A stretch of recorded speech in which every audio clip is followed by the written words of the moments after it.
Now, I'm glad you asked me about the question which you phrased as "it takes two to tango."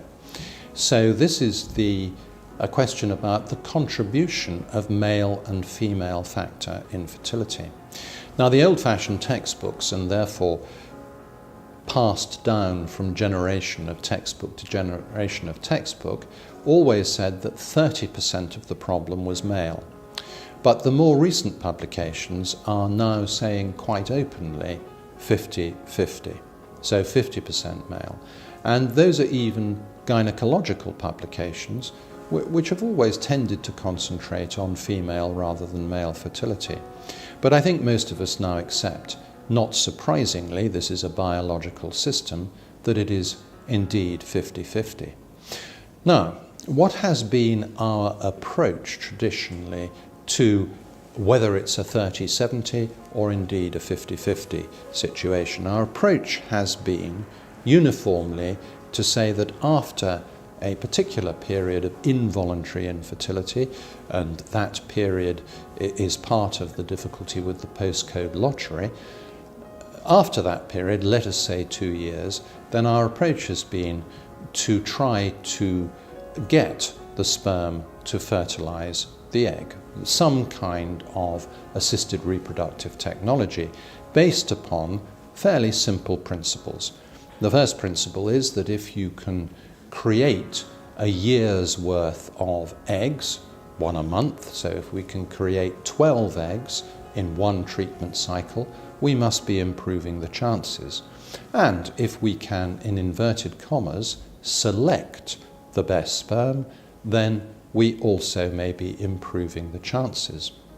And indeed, many couples who have spent long periods of involuntary infertility have been rewarded with a family by this means. And so I wouldn't for one moment decry the fantastic and pioneering attempts of my colleagues in reproductive gynecology who have made families possible for otherwise childless couples.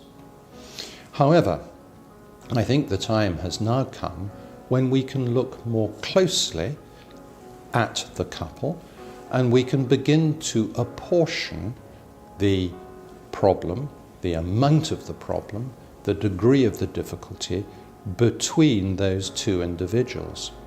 Now, I don't want to speak too much about the ladies, other than to say that, of course, as time passes and age increases, we are having an increasingly uphill problem because, as I mentioned earlier, the ability of the female egg, the oocyte, to repair the sperm declines with age.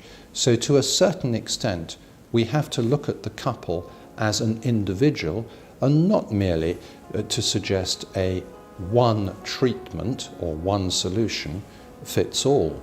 So the time has really come to, I think, concentrate on that 50% of the problem, of the difficulty, which rests with the male. And perhaps the most important aspect of this is to explore the reasons for what was most unsatisfactorily, up until now, and indeed still is, referred to as unexplained male factor infertility.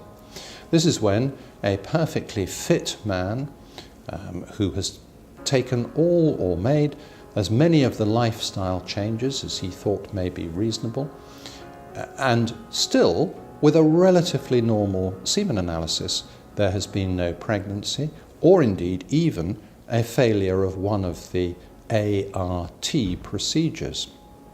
Now, in these cases, I think we are increasingly beginning to explore the DNA quality of the sperm, and we are discovering that poor DNA quality, this is the DNA fragmentation, often relates to unexplained infertility.